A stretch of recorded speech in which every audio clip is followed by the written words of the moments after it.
Aprendo en casa.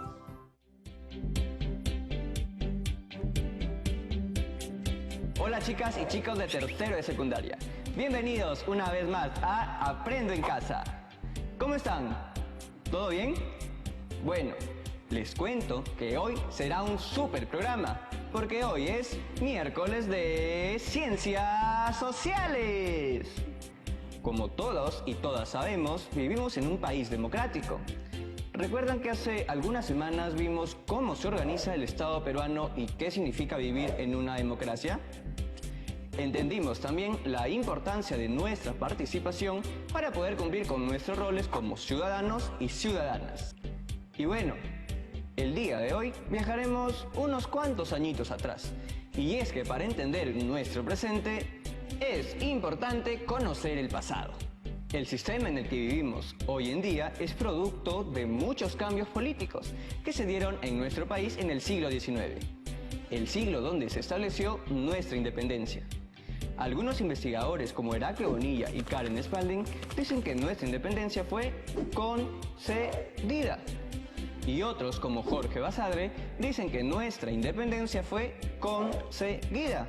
Y esta se dio a través de distintas rebeliones, como la de Huánuco y la de Túpac Amaru II. ¿Ustedes qué opinan? Existen diferentes puntos de vista sobre nuestra independencia, la concedida y la conseguida. Y tal vez puede surgir una tercera, que vendría a ser la concebida, tal y como lo dicen Luis Miguel Glave y también Carlos Contreras en su libro Independencia del Perú.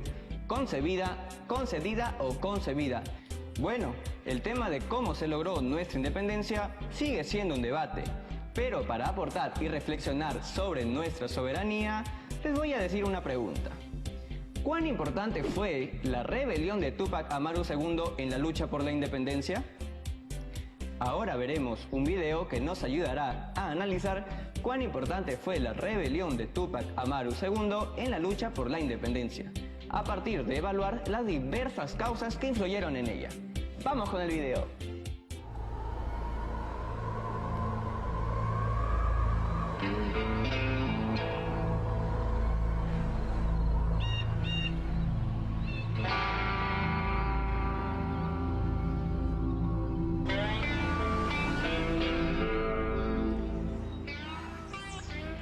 Rebuscando en esta cajita de cosas viejas, me encuentro con este par de billetes.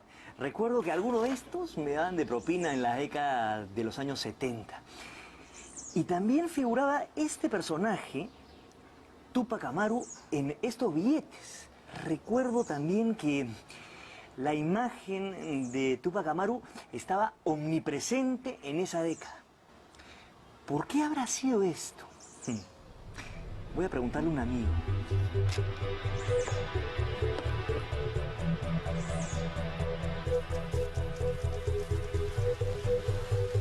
El amigo se llama Leopoldo Lituma y ha escrito un libro muy interesante sobre la iconografía, es decir, la imagen de Túpac Amaru. Vamos a ver qué me cuenta. Estos billetes de acá los recuerdo de mi época de los años 70, pero ¿por qué están tan presentes en mi memoria de esa época? ¿Por qué? Estos billetes corresponden a toda una emisión que salió a los pocos meses del gobierno de Velasco Alvarado. ¿De dónde proviene esta imagen de Túpac Amaru? Claro, la imagen clásica de Túpac Amaru es aquel que tiene un sombrero negro, su traje también negro, una corbata, ¿no? Un pañuelo blanco aquí. Esa imagen viene de los libros escolares de fines del siglo XIX y principios del XX. Ajá. Ahí se incorporaron en esos textos y de ahí es que el artista Jesús Ruiz Durán toma esos recuerdos infantiles y crea esta imagen esquematizada de Túpac Amaru. Claro, este que es en blanco y negro. Que ¿no? es en blanco y negro y que Velasco lo toma como símbolo de la revolución. Claro. Y que el logotipo del Cinamos también. Todas las SAI, las sociedades agrícolas de interés social que se crearon en ese entonces, tenían a esa imagen de Túpac Amaru como parte de su logotipo también. Hay todo un periodo de la historia que ya se pierde la imagen de Tupac Amaru. O sea que en realidad este Tupac Amaru es una reinterpretación, es una, digamos, una reinvención del rostro, de su imagen. Exactamente, exactamente. Tanto es así que existía esta, digamos, esta falta de iconografía, que el gobierno de Velasco hace un concurso pictórico para encontrar lo que ellos llaman la imagen arquetípica del héroe. Claro. Yo tengo un montón de preguntas sobre Tupac Amaru. En realidad necesito conocer a fondo ese Creo que personaje. lo que tú tienes que hacer primero es ir al Cusco. Eso. Gracias, Leopoldo. ¿De qué? Nos vemos. Encantado. Nos vemos.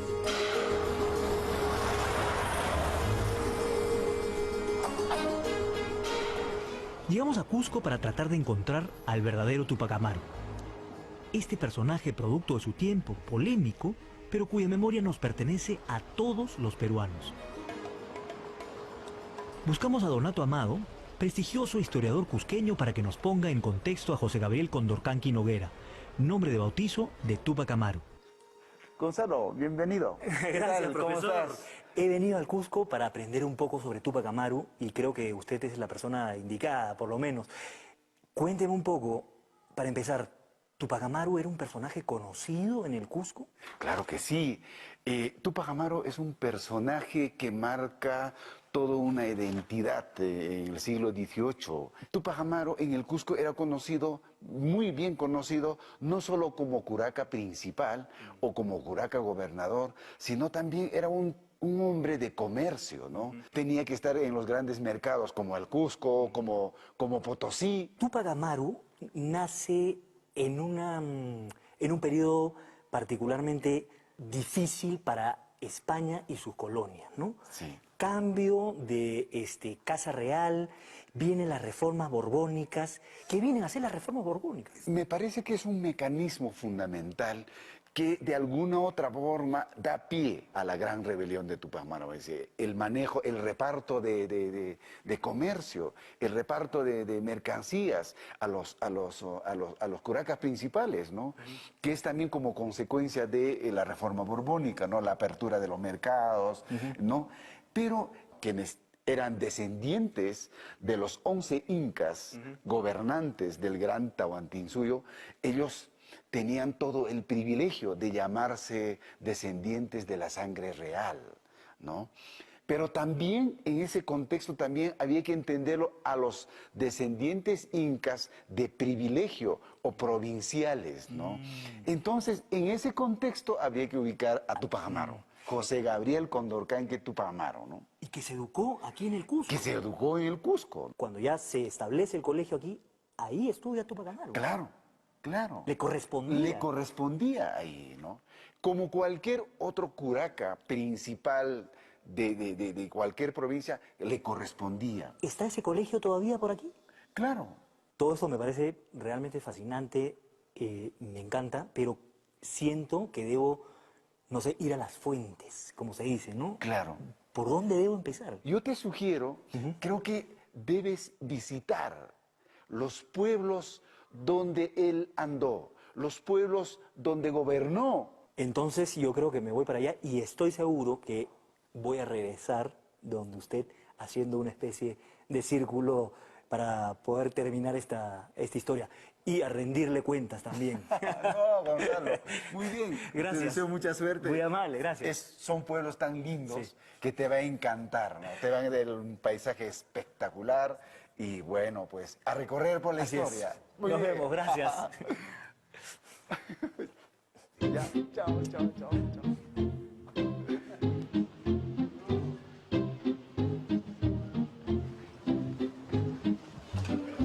Por supuesto que iré a aquellos pueblos.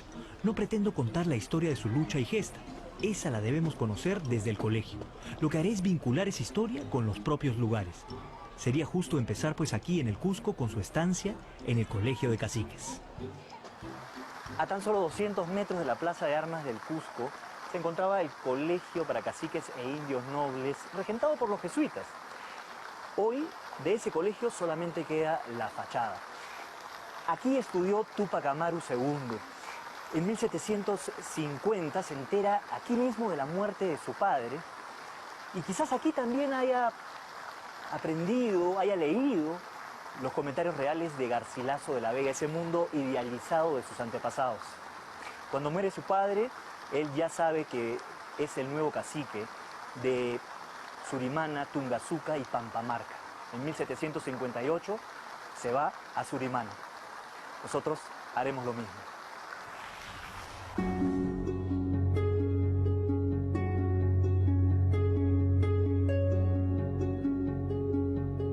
Emprendemos ruta hacia el sur del Cusco, que fue el escenario de la vida y lucha de Túpac Amaru, y el primer lugar será su pueblo natal.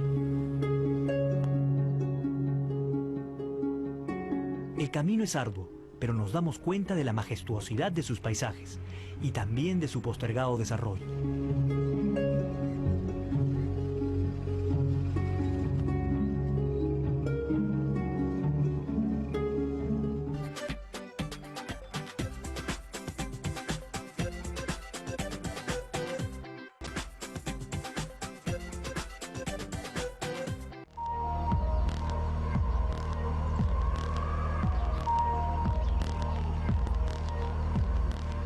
Buscando a Túpac Amaru llegamos a Surimana, su pueblo natal. El nombre al parecer quiere decir ave de ninguna parte.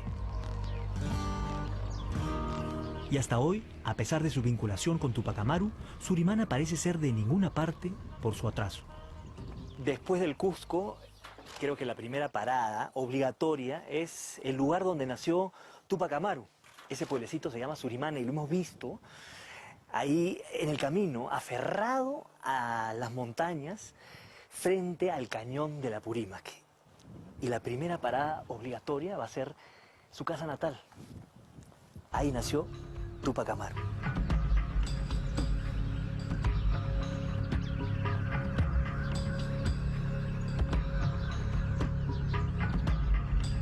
Antes de visitar su casa natal, debemos hacernos presentes en el pueblo. Ver la plaza, la iglesia, hablar y pedir permiso a su gente. Esta es la bella iglesia de Surimana. Como la mayoría de iglesias de los Andes, es una iglesia pues colonial. Y refleja un poco la ideología y el mundo andino, ¿no? Tanto de esa época como de repente ahora también. Una particularidad de estos templos es que tienen una cruz en medio del atrio. ¿Cuál es la función? El mundo andino tiene esa dualidad presente, ¿no? El sol, la luna, pero también Urin, Anan, arriba, abajo. Y esto se muestra aquí. Por un lado, por ejemplo, entraban los del Urin y por el otro lado de la cruz entraban los del Anan. Por un lado entraban el cabildo de indios con su barayoki, por el otro las cofradías con sus mayordomos y priostes. Si puedo ver esa imagen en la época de Túpac Amaru. Y hablando de él se casó en esta misma iglesia. ¿Con quién? Pues nada menos que con otro personaje importante en esta historia, Micaela Bastidas. A ella la conoció en un pueblo que está detrás de estos cerros, Pampamarca.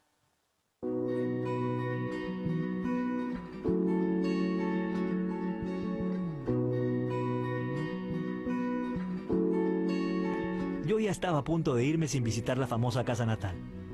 Esta es, majestuosa en su sencillez, altiva en su desnudez. El historiador José Antonio El Busto estuvo precisamente en algún momento en esta casa. A partir de eso recreó a manera imaginativa, pero con una asombrosa realidad, cómo sería la infancia de Túpac Amaru. Escuchemos. Creció en el pueblo que lo vio nacer. El primer escenario de sus juegos infantiles fue sin duda el patio de su casa, empedrado y húmedo, salpicado de hierba. Desde allí aprendería a ver el sol paseando por el cielo azul de la sierra con su cortejo de nubes, como un pastor de oro seguido por sus alpacas blancas.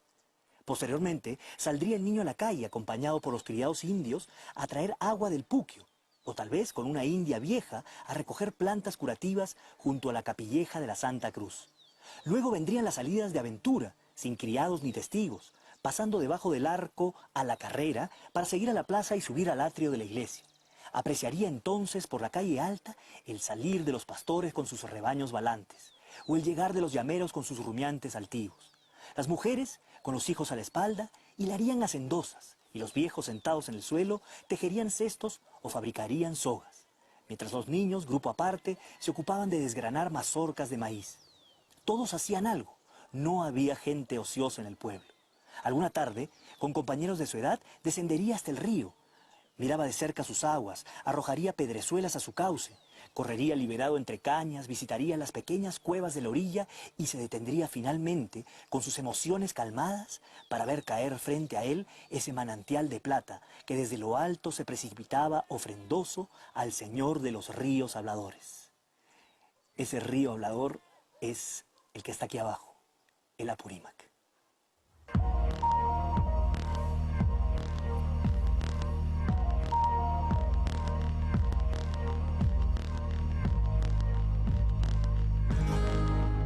Ahora sí, enrumbamos al pueblo de Micaela Bastidas, Pampamarca.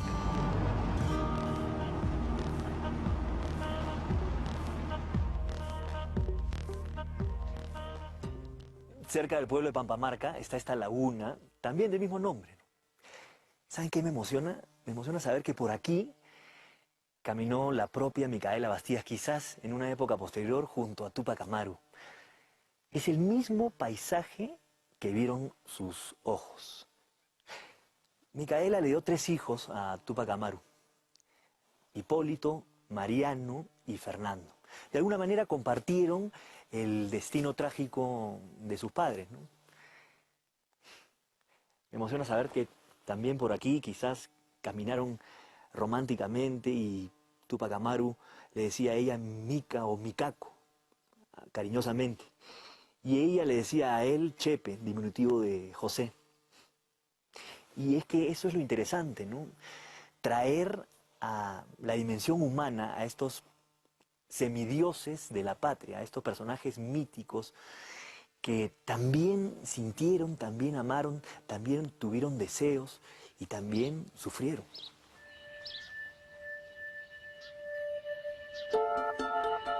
Micaela es figura central en la vida y gesta de José Gabriel.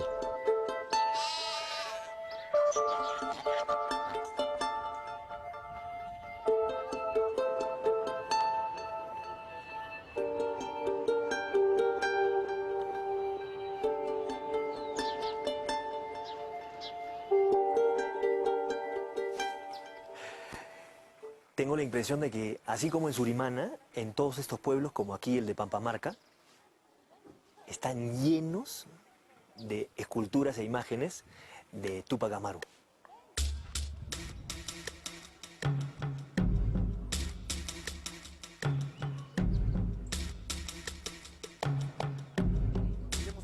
Nos encontramos con el alcalde del pueblo que al enterarse del objetivo de nuestra visita nos quiere mostrar algo. ¿Qué será?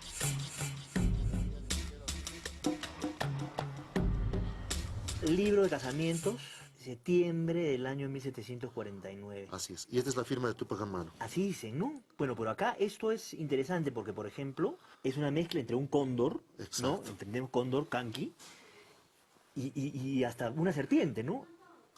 Amaru. Así es. ¿Dónde está Micaela? Por aquí, a ver. Acá está. ¿Qué dice? Túpac Amaru y Doña Micaela Micaela Bastidas. Tupa Amaro, Era algo así como un registrador de los matrimonios, ¿no? Porque acá está la firma. Juan de Moinedo. Exacto. Padrinos, don Fernando Tupa Amaru, No, debe ser Doña, ¿no? Doña, sí, Doña Micaela Bastidas. Ahí está, que lo tengan a bien. En realidad Micaela no nace en el pueblo, sino cerca de aquí. Vamos a ver su casa y cuán guardada está su memoria. ¿La casa de Micaela Bastidas conoce dónde es? Arriba. Más arriba todavía. Derecha, izquierda, derecha, sí. Derecha, izquierda, derecha. Derecha, sí. Ahora que lo veo, todo este recorrido bien podría ser un corredor turístico, pues las vistas son preciosas y la historia fascinante. Es una alternativa más al Cusco tradicional. La verdad que acá izquierda, derecha, izquierda no tiene mucho sentido porque...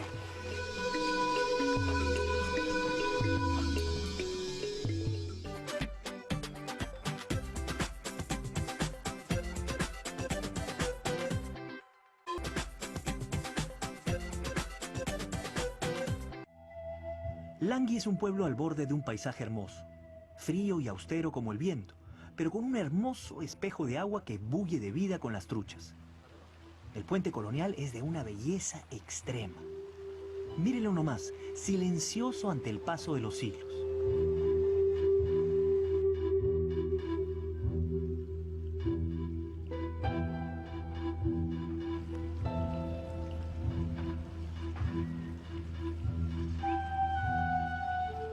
Casi recién llegado, mi corazón se sobresalta al ver el tradicional gorro de Túpac Amaru. Nunca lo había visto usarse. Grande fue mi decepción también. Solo un sombrero de utilería. Nos gastamos entretenidas bromas y entramos a la iglesia.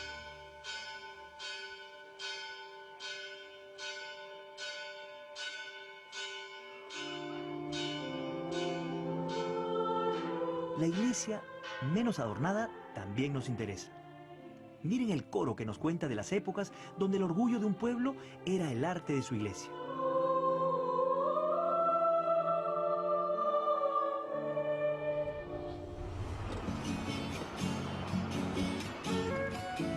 Guiados amablemente nos vamos a conocer el escondite final de Túpac Amaru, quien finalmente fue traicionado por su compadre y el cura de este pueblo para terminar siendo entregado con su familia al visitador Areche. Con el amigo Claudio hemos subido hacia las alturas del Langui, no solamente para ver la bella postal que refleja el lago Languilayo aquí detrás, sino para mostrar el cerro donde dicen los habitantes de Langui que se escondió Túpac Amaru. Detrás nuestro está el cerro Yanaorco. Túpac Amaru y sus huestes se quedaron aquí para reorganizarse, pero fueron traicionados finalmente. Su fin no estuvo aquí en Langui, sino algunos kilómetros más hacia el norte, en el Cusco. Y hasta ahí tendremos que ir para cerrar este recorrido. Me voy al Cusco, a cerrar el círculo de esta historia con nuestro querido Donato Amado. La verdad que ha sido una experiencia enriquecedora venir desde esos lugares y he aprendido un montón. Ahora, el fin de Túpac Amaru está aquí, en la Plaza del Cusco. ¿Qué pasa entre ese trayecto que es apresado en Langui y traído acá? Túpac Amaru es apresado y llega al Cusco y precisamente se encarcela donde es ahora el paraninfo de la universidad, ¿no? Rompiendo la camisa, ¿no es cierto? Con su propia sangre escribió una comunicación, ¿no? Un mensaje a la corona, el rechazo, quizás justificando la gran rebelión que estaba dirigiendo, ¿no? Este documento existe en el archivo de Sevilla. ¿Quién hizo este castigo cruel? Yo creo que la respuesta desmedido del castigo a Túpac Amaru precisamente viene de las autoridades coloniales, en este caso de Areche, ¿no? Pero en ese momento la muerte del corregidor Intinta fue terrible también, pues, ¿no? El incendio que provocó en la iglesia de Sangrara fue terrible también, ¿no? Entonces, quizás fue una respuesta desmedida, efectivamente, el castigo a Túpac Amaru, pero tenía que ser un castigo ejemplar. De otra forma, se le venía encima toda una rebelión, ¿no? Ese día de la ejecución, pues, llovió, ¿no? Fue como que el tiempo mostró un rechazo, ¿no? A una ejecución tan cruel, ¿no? ¿Qué cambia y qué continúa, ¿no? De acuerdo a la disposición de las provisiones reales, pues no más hablar en quechua, por ejemplo, ¿no? No más pintarse de sus antepasados, ¿no? No más utilizar la mascaipacha, ¿no? No más utilizar el vestido del Inca que se llamaba el yauto, o el cumbi. Se prohibieron leer también, leer los comentarios reales, por ejemplo. Claro, desaparecieron los comentarios reales, ¿no? Los propios descendientes incas de las 8 parroquias, después de la rebelión, hicieron causa común a favor de la rebelión. Dijeron, si no se restituye la elección del alférez real inca, si no nos permite celebrar la fiesta del apóstol Santiago, entonces los 24 electores van a dirigir la gran rebelión de Túpac Amaru, ¿no? O sea que en realidad lo que hizo Túpac Amaru fue visibilizar un poquito esta injusticia para todo el mundo. Exacto. O sea que su muerte claro. No fue en vano. No fue en vano. No fue en vano, no fue en vano. Me quedo con eso. Muy bien. Un gusto. Igualmente. ¿Quién fue Túpac Amaru? ¿Valió la pena su sacrificio? ¿Qué significa para nuestra historia? ¿Qué debemos aprender de ella? Son todas preguntas válidas y hasta el día de hoy se siguen respondiendo. Quizás usted tenga sus propias respuestas. Por lo pronto yo salgo más enriquecido y más unido a esta tierra y su pasado. Y nada ni nadie puede decirse el dueño de su nombre e historia, pues nos pertenece a todos en común. Recordémoslo.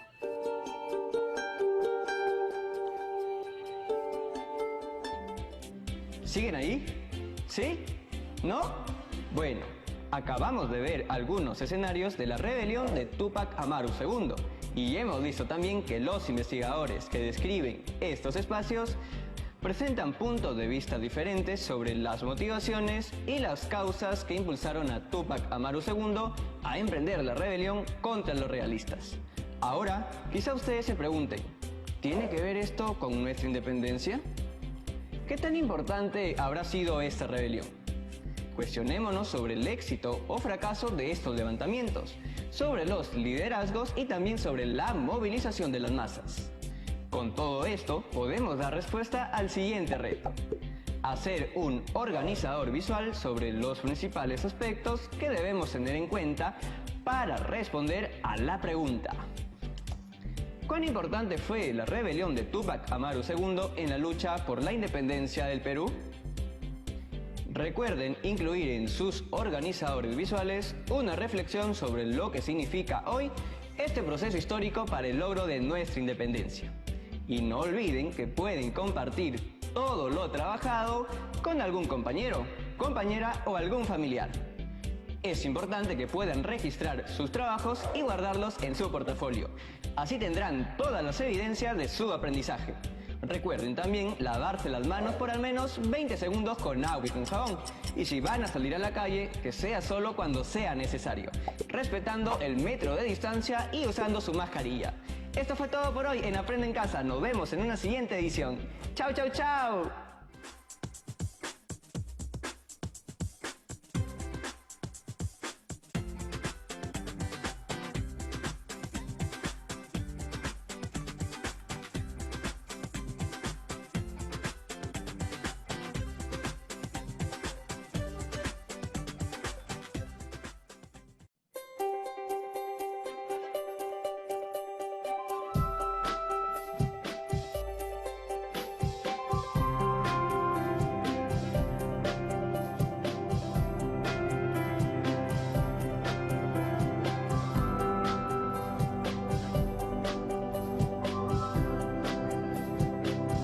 Aprendo en casa.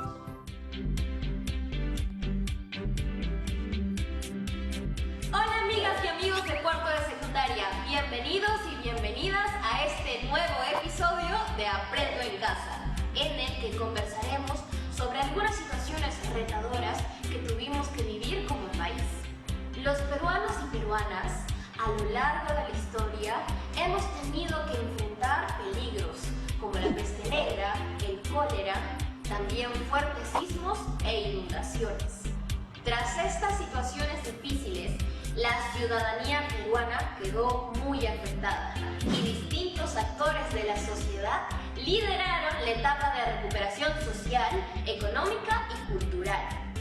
En el programa de hoy vamos a reflexionar sobre los conflictos que tuvimos con nuestros países vecinos por temas territoriales y las medidas que los gobiernos tomaron luego de estos conflictos para recuperarnos como sociedad.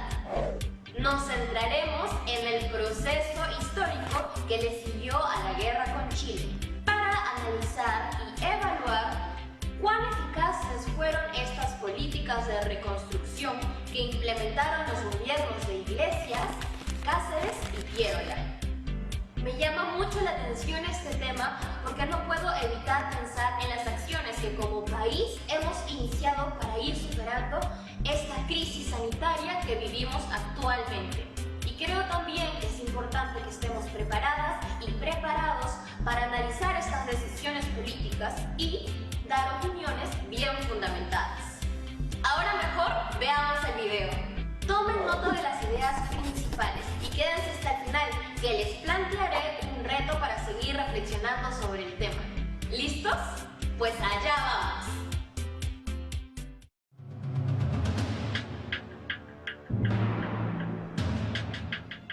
El Huáscar y la Independencia eran los principales buques peruanos, pero su poderío bélico era muy inferior a los blindados chilenos, como el Blanco Encalada y el Cochrane. Durante la década de 1870, el Perú había caído en bancarrota, dejando de pagar la deuda externa a los acreedores internacionales. Como consecuencia, nos quedamos sin crédito fiscal. Por esa razón, nuestro país no había tenido dinero suficiente para comprar armamento al nivel que lo había hecho Chile. Por otro lado, la débil Armada Nacional necesitaba urgentes preparaciones para entrar en campaña.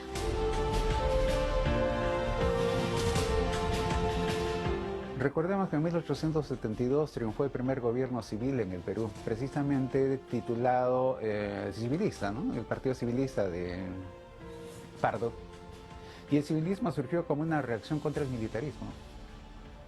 Pardo, más que interesarse en armar a las Fuerzas Armadas, estaba interesado en desarmar el poder militar, ¿no? Para dar preeminencia al sector civil. Mientras tanto, los acorazados que Chile había comprado eran lo más moderno del mundo.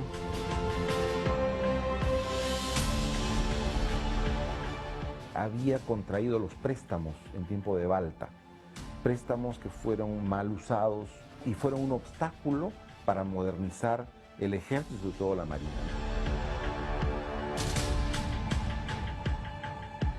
Y es por eso que cuando se produce la guerra prácticamente el Perú no tenía nada. Es decir, no habían armamentos, no había municiones, no habían vestidos, vestuarios para el ejército, ni tampoco alimentos.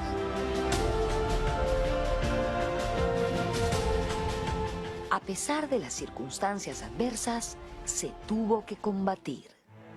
El 21 de mayo de 1879 se libró el combate naval de Iquique, puerto por donde se exportaba el salitre. El Huáscar, al mando de Miguel Grau, espoloneó y hundió la corbeta chilena Esmeralda. Grau pasó a la posteridad como el caballero de los mares porque salvó la vida de los náufragos enemigos. Además, devolvió a la viuda del capitán chileno Arturo Prat las prendas de su esposo muerto en combate. De otro lado, la fragata Independencia, mientras perseguía a la Covadonga, chocó con una roca submarina y se hundió. Así, el Perú perdió su mejor buque.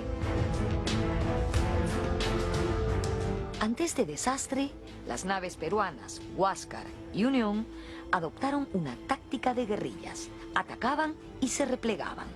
Así, mantuvieron a raya durante 6 meses a la poderosa armada enemiga. Además, interrumpieron sus comunicaciones.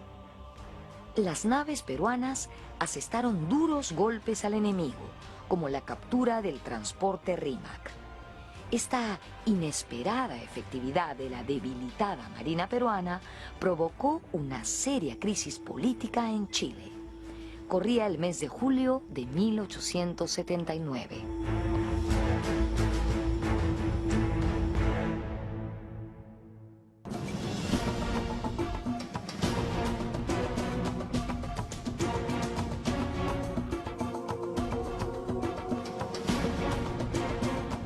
La campaña naval se libró en desventaja material y humana. Nuestra armada contaba con buques anticuados y con tripulaciones novatas, lo que hacía muy difícil enfrentarse al enemigo.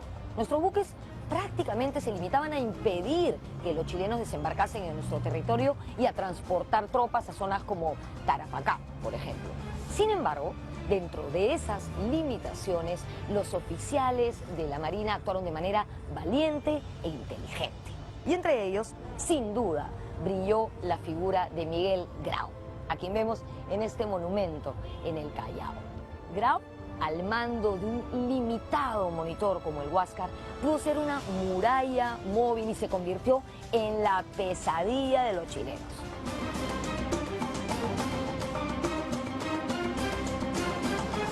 Grau además logra una proeza que es mantener a las fuerzas chilenas fuera del Perú durante entre abril y octubre del año 1879. Para agosto del 79 la Armada chilena ha renunciado a todo objetivo y el único objetivo que se plantea es la captura del Huáscar.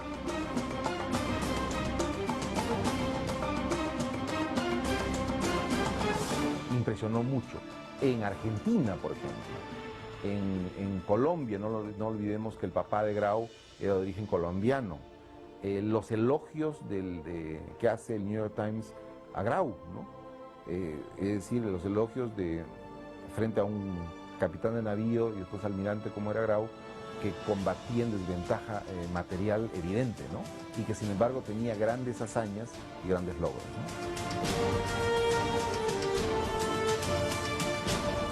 El único objetivo de la Armada chilena era capturar el Huáscar y finalmente lo consiguió.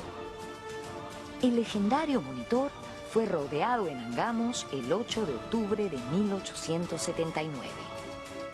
Para cumplir ese objetivo se necesitaron 2 divisiones de buques chilenos encabezadas por los blindados Cochrane y Blanco Encalada. Se peleó hasta que el Huáscar quedó en escombros. Grau y la mayoría de sus oficiales murieron. Capturado el Huáscar y muerto su almirante, el Perú perdió definitivamente el mar y quedó inmovilizado. Mientras, Chile dispuso de todas las ventajas para desplazar sus tropas e iniciar la invasión.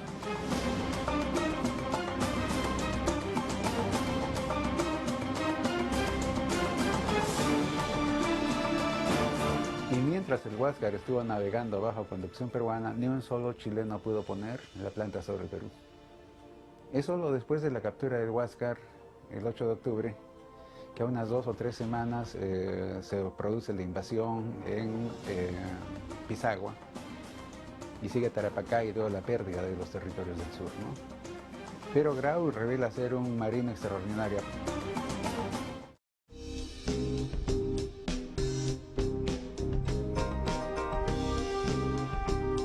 Miguel Iglesias gobernó en medio de un país en ruinas. En su breve mandato se reabrió la Universidad de San Marcos y el Colegio Guadalupe. Se reinstaló la Corte Suprema y los tribunales de justicia. Además, se iniciaron los estudios para la construcción del muelle y dársena del Callao.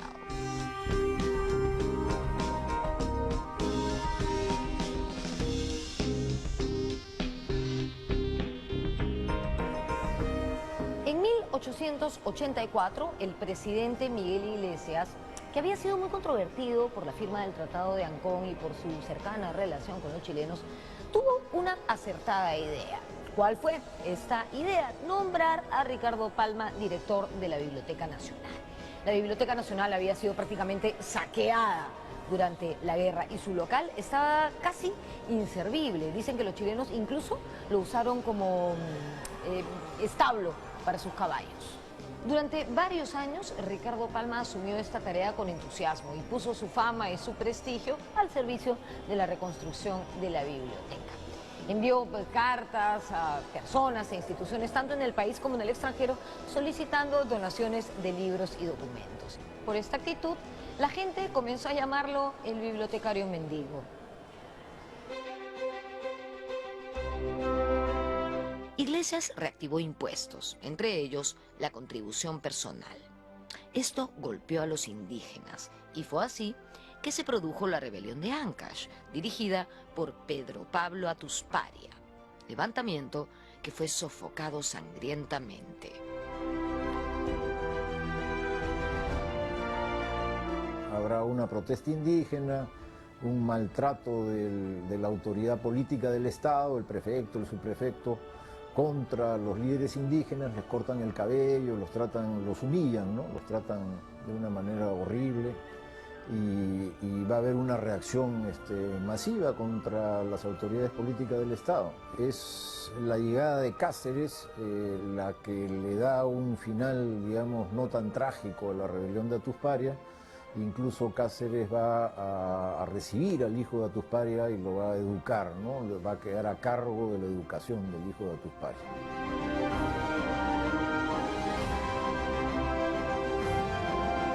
Andrés Avelino Cáceres desconoció la presidencia de Miguel Iglesias y se desató una guerra civil entre ambos caudillos. Cáceres no había aceptado el Tratado de Ancón, firmado por Iglesias, y criticaba el apoyo que el ejército chileno le había dado. Digamos, la guerra civil que sigue a la guerra, digamos, al Tratado de Ancón, ¿no? Define quién va a ser el líder, ¿no? El líder. Entonces, obviamente, yo creo que era claro que el líder moral de lo que se podría llamar una nueva regeneración, ¿no? El segundo militarismo, es Cáceres. O sea, él tiene todos los atributos, ¿no? Ha resistido, ha demostrado su heroísmo, no ha cedido ante el invasor, entonces como que él va a poder aglutinar a todos estos grupos que están buscando, digamos, una conducción. La guerra civil se extendió hasta diciembre de 1885. Iglesias tuvo que dimitir y partió al exilio. Más tarde moriría en Lima en el año 1909.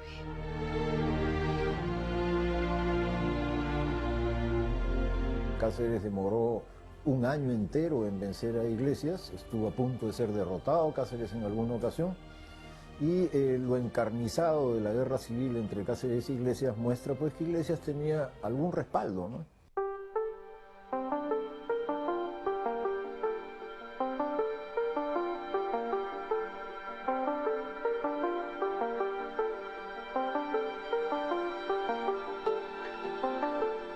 En el año 2011, mediante resolución suprema, se dispuso el traslado de los restos de Miguel Iglesias a la cripta de los héroes. Y esta medida fue bien controvertida, casi tan controvertida como la gestión de Miguel Iglesias como presidente.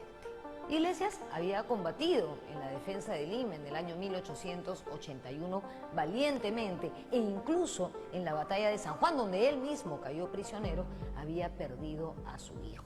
Pero luego fue colaborador, digamos que se entendió con los chilenos y terminó por firmar el Tratado de Ancón, aceptando la cesión de nuestro territorio.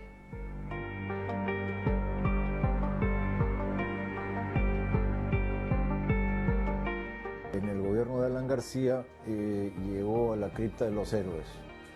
Quizás es un poco como demasiado para él, ¿no? Además, lo pusieron en un lugar muy secundario en la cripta de los héroes, ¿no? Porque no es que está arriba, adelante, junto a Grau y Bolognesi, ¿no? Sino en un sótano, ¿no? Y la verdad es que Iglesias tenía, la familia Iglesias tenía un mausoleo familiar bastante bonito cerca de la cripta de los héroes y ahí estaba, creo, mucho mejor el general Iglesias.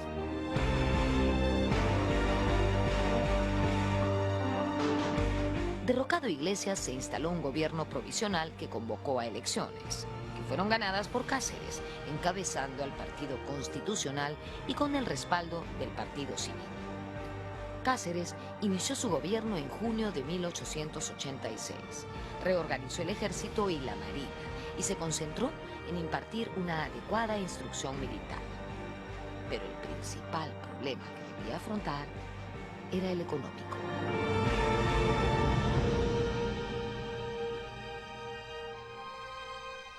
Una de las cosas que suele pasar con un país que pierde una guerra es el envilecimiento de su moneda.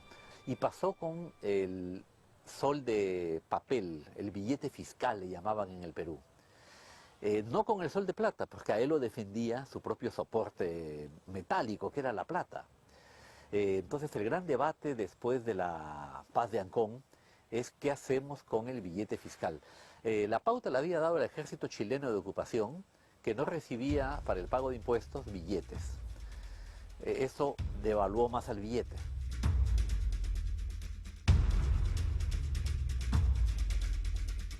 Se optó entonces por el repudio del billete fiscal.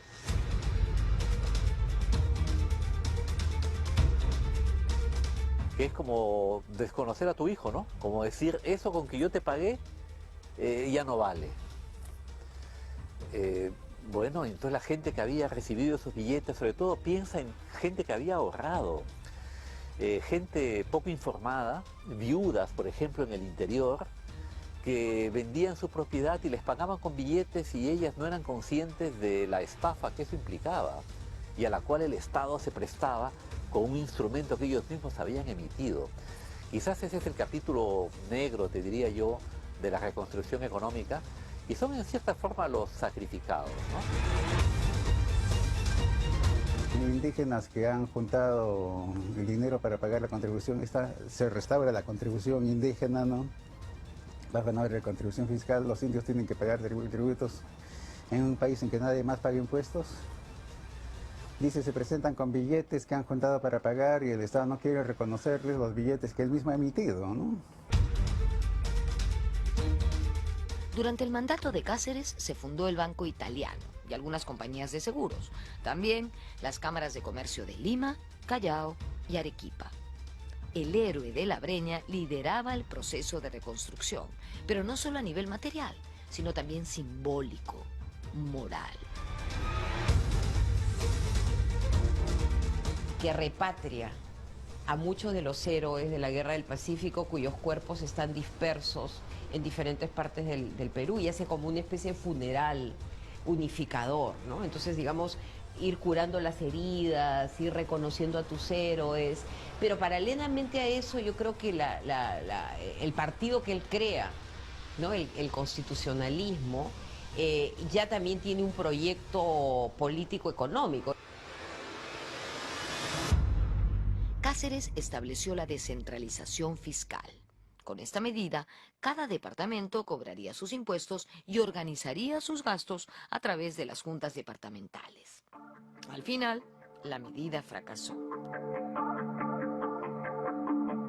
Una de las cosas que hace Cáceres en el poder, no hay recursos, el país está arruinado, restaura la contribución fiscal de los indígenas y crea las juntas departamentales. El argumento para las juntas es que de esa manera se descentraliza el poder. Pero a las juntas se le da la plata de la recaudación fiscal y en buena cuenta de lo que se trata es de que los indios mantienen a las regiones con sus tributos.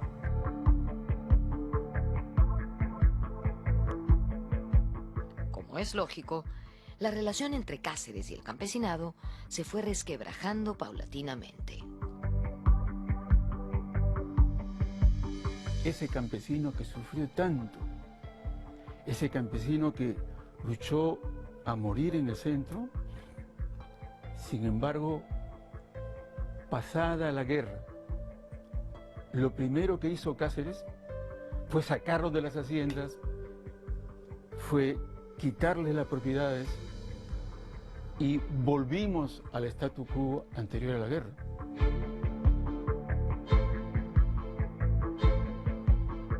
Para atender la deuda interna, el gobierno de Cáceres creó impuestos al consumo de tabaco y alcohol, entre otros. Me parecen importantes ciertos esfuerzos que hizo el gobierno de Cáceres, particularmente el arreglo de la deuda pública. La gran tentación fue hacer como al día siguiente de la independencia, borrón y cuenta nueva.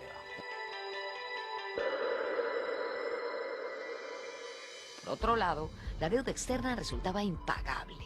Entre el monto principal e intereses atrasados, sumaba un total de 51 millones de libras esterlinas.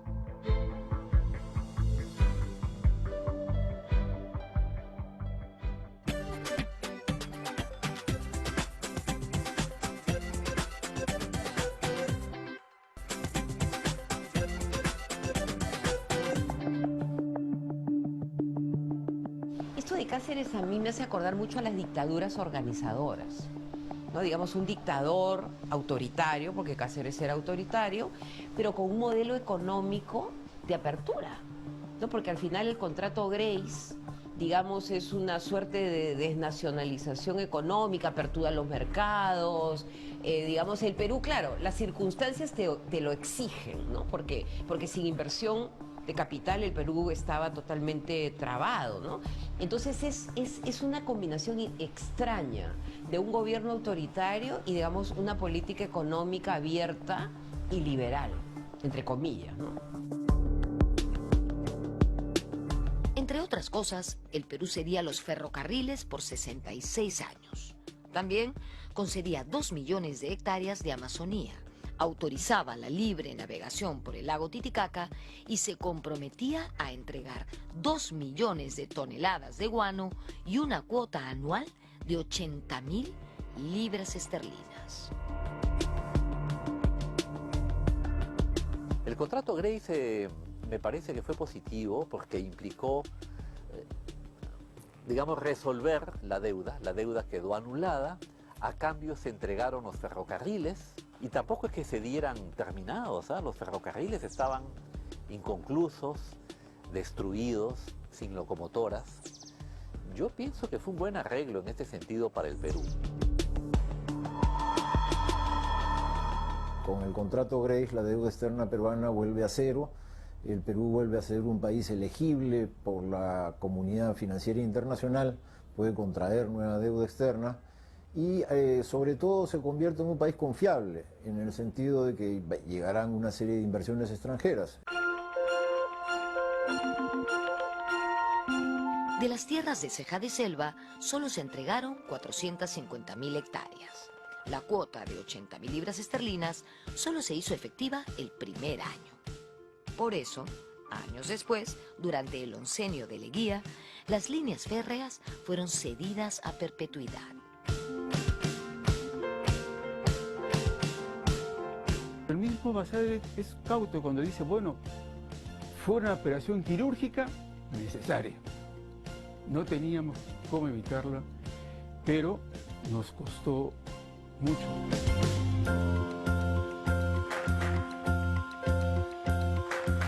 En 1890 se convocaron a elecciones y resultó ganador Remigio Morales Bermúdez, candidato del oficialista Partido Constitucional. Durante su gobierno se continuaron los tendidos de ferrocarriles, pero no se logró hacer cumplir el plebiscito de Tacna-Yarica. En marzo de 1894, poco antes de concluir su mandato, Morales Bermúdez falleció y fue reemplazado por el coronel Justiniano Borgoño. Luego de una serie de argucias, se convocaron elecciones siendo Cáceres el único candidato. Claramente lo que buscaba era enquistarse en el poder.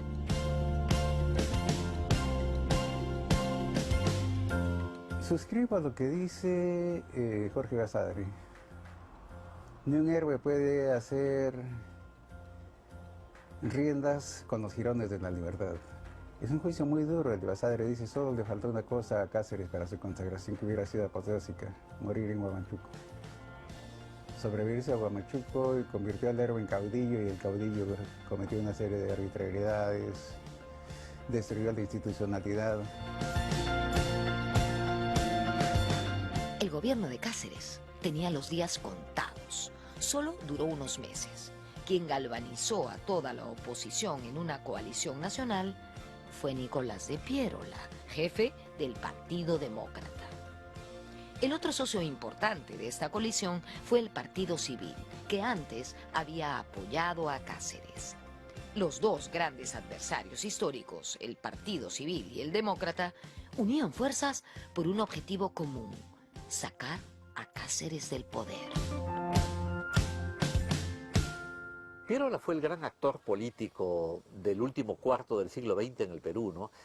Lo curioso fue que él había sido un tenaz opositor del Partido Civil, que era el partido de la oligarquía, de la intelectualidad liberal también, y Piérola representaba intereses más bien provincianos, mesocráticos, antioligárquicos en cierta medida, y fue curioso que se uniera con los civilistas, ¿no? Era como unir a los ángeles y al diablo, digamos, al agua y el aceite. Pero sucedió en el Perú. Ocurrió este matrimonio extraño, que creo que fue bueno porque representó la señal de que los peruanos éramos capaces de un gran acuerdo. ¿no? Estos núcleos, digamos, que va construyendo Cáceres a nivel nacional con los prefectos, ¿no? Con lo que serían, digamos, los miembros de la resistencia, se convierten en prefectos caceristas, ¿no?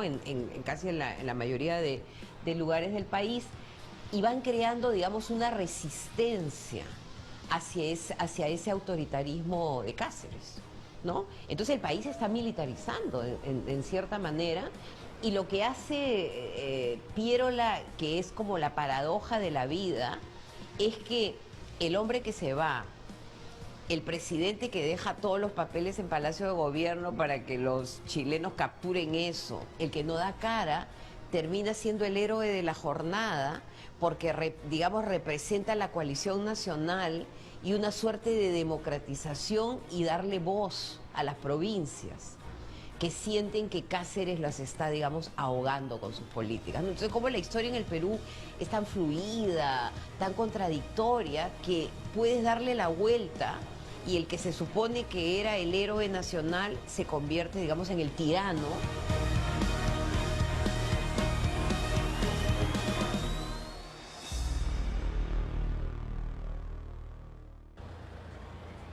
Ante el desprestigio político de Cáceres, Nicolás de Piérola organizó una revolución para derrocarlo. El califa, como le decían a Piérola, llegó a nuestro país desde Chile e ingresó al Perú por el sur Chico, Pisco, Chincha, y al llegar a Cañete se dio cuenta de que tenía una inmensa cantidad de seguidores.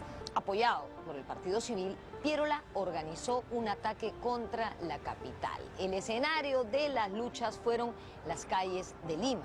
En ellas se enfrentaron el ejército de Cáceres y los montoneros de Piérola.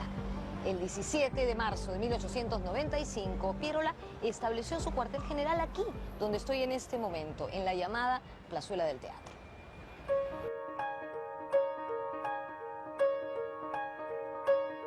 Y se da pues ese baño de sangre en Lima, ¿no? La caída de Cáceres es bien violenta, porque Cáceres se resiste. Y hay que acordarse también que hay un armamento militar ya de primera generación, ¿no? Que son estas ametralladoras que están alrededor del Palacio de Gobierno. Entonces hay muchísima gente que va a morir en esa represión del cacerismo.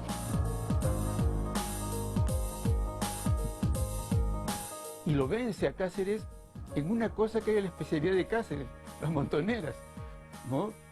Y entonces es que Cáceres, una cosa era el campo de batalla y otra cosa era el mundo agitado de la política, ¿no?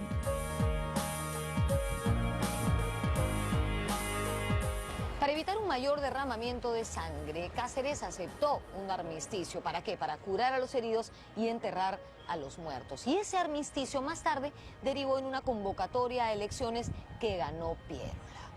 Qué cosas, ¿no?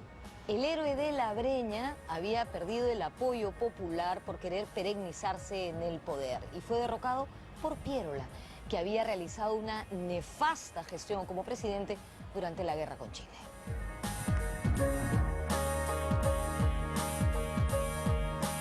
Piérola es una de las figuras, claro, controvertidas de la historia política peruana. Me imagino que en una lista de mejores y peores presidentes va a aparecer en ambas, ¿no? Hay quienes lo idolatraban. Bueno, Basadre era un historiador pierolista, por ejemplo, ¿no? Porque él representaba, creo, mucho del Perú, ¿no? En el sentido de ser un hombre, por ejemplo, católico, muy conservador en materia de ideas religiosas. Por otro, populista, ¿no? O sea, que le gustaba enamorar a la plebe, movilizar a la gente, confiaba mucho en la movilización popular. Arequipeño, que parece que ser doblemente peruano. ¿Qué tal les fue? ¿Tomaron nota de las medidas de reconstrucción económica, social y cultural luego de la guerra? Reconstruir un país no suena a una labor sencilla, ¿no? Hay que estar alerta de los éxitos y fracasos del pasado para tomar las mejores decisiones hoy. Por eso, quiero que pensemos en si las medidas que implementaron los gobiernos de la época fueron finalmente eficaces para la reconstrucción nacional. Ahora es tu turno. Debes elaborar un organizador visual que presente los aspectos principales para responder a la siguiente pregunta. ¿En qué contribuyeron a la recuperación del Perú luego de la guerra con Chile. Además, deberás incluir tu reflexión sobre el reto que tiene el gobierno actual para impulsar la nueva convivencia y reactivar la economía del país, incorporando también mejoras al sistema de salud que teníamos antes de la pandemia. Cuando hayas terminado tu trabajo, además de guardarlo en tu portafolio de evidencias, puedes compartirlo con tu familia. Así, de paso, fomentan el diálogo sobre nuestro papel como ciudadanos y ciudadanas en esta situación que venimos atravesando. Yo haré lo mismo en casa. Nos vemos en un próximo episodio.